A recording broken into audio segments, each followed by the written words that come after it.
My name is Mitchell Bush. I'm an Onondaga from the Beaver Clan. I came here out of the Army. I got out at 3 years in the Army, and I had been working for the BIA in California, and I was on military furlough.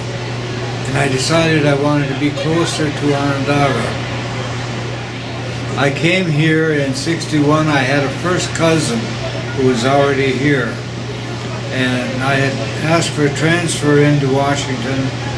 They transferred me in. When I got out of the service, they gave me about a week before I had to report for duty here. And I just came down by Greyhound bus from New York to Washington, and my cousin met me with her husband, and I stayed with them until I got my first check. They lived out in the southeast section of Washington, in an area where a lot of young Indian people live.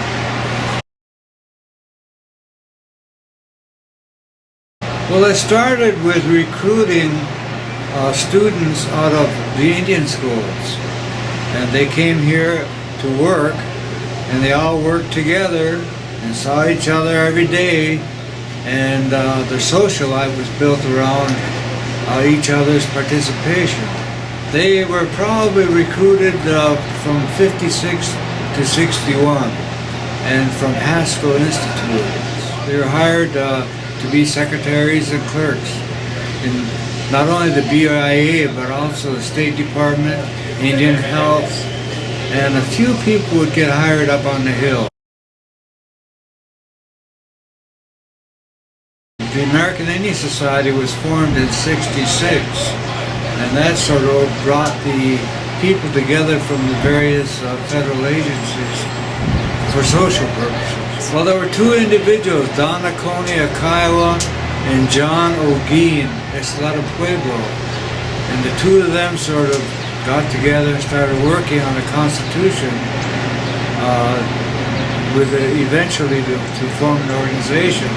And I helped, because of my background in tribal government, I helped Don review the Constitution that they were working on, and I didn't really become involved in the organization.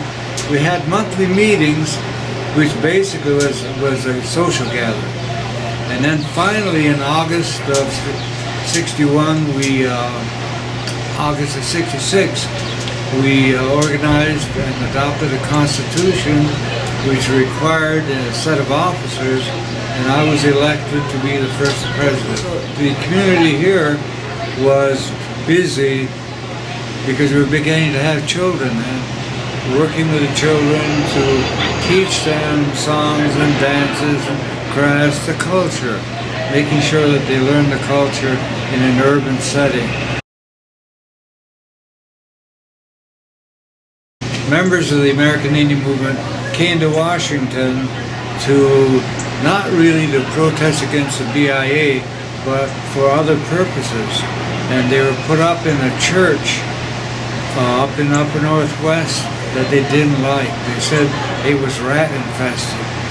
So they came down to the Bureau looking for another place. They were told they could stay at the Departmental Auditorium, which is down the street from the Interior Department. And they came to the wrong building.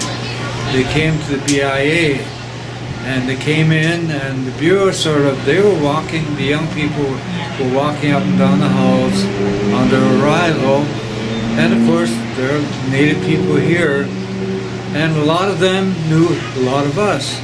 So there was a friendly relationship between the people.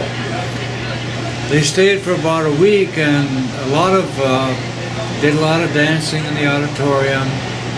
But after a week in there, their nerves were sort of getting frayed, and they were beginning to have internal problems inside the building. They had groups, outside groups, coming to support them. They had the Black Panthers at one door and a very conservative group at the other door. But they were here, and then finally the federal agents decided to move them out. Now, a strange thing that happened at the time was there wasn't that much destruction until the night that they had to leave. They were leaving the next day. And then there was a lot of destruction that took place inside the building. And a lot of arts and crafts and records were taken by people, we don't know who, but most of them were recovered by the groups that were leaving town in caravans. They recovered most of them. And for example, my office was not touched the whole week that they were here until the night they were leaving. And then I came into the office, and I worked in an appeals section. All the appeals would be pulled out of the file cabinets and scattered on the floor, which we were able to put back without too much of a problem.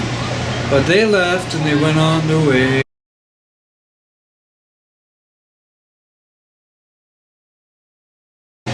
Most of the Indian people that were here, by this time they had formed a community, an inclusive community, that always had outside visitors coming in from tribes, whether they're tribal delegates coming in on tribal business or military families that came through and didn't stay that long, but our community grew probably to 400 or 500 people by the early 2000s.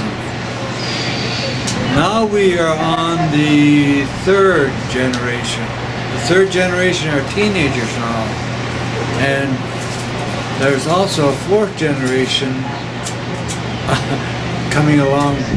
We have some young kids being born. Well, I think we're doing very well. Most of the Indian people that are here are very stable. They've been in working there, well, most have gone up the ladder from clerks to management, and they've bought their own homes. They have a very good lifestyle.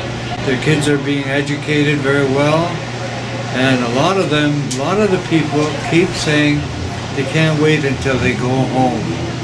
And then they go home, and a couple of years later they're back. We aren't the first community of Indians in the DC area. There have been Indians here since the late 1800s. Not many at that time, but they did settle here. They entertained basically the tribal chiefs and leaders that were coming in to negotiate treaties or negotiate with the federal government. So the Indian community of DC has been here for, well, since the late 1800s.